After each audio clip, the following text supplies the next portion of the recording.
Sorry po.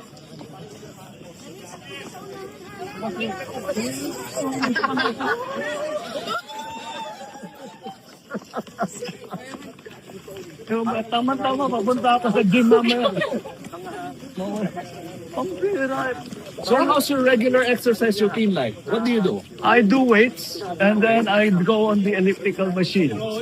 Once I average my more or less I work towards a heart rate. So 130 beats per minute. And that's daily, sir?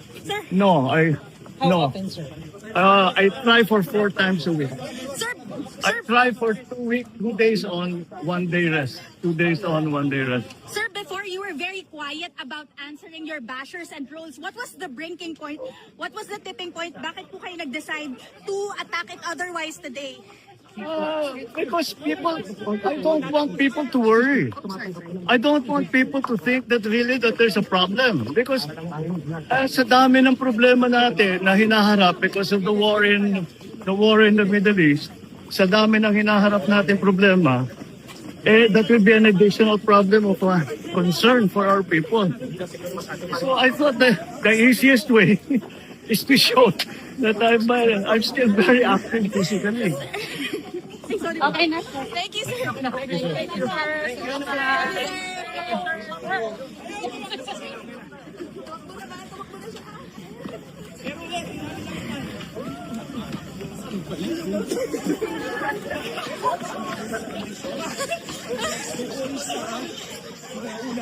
sir.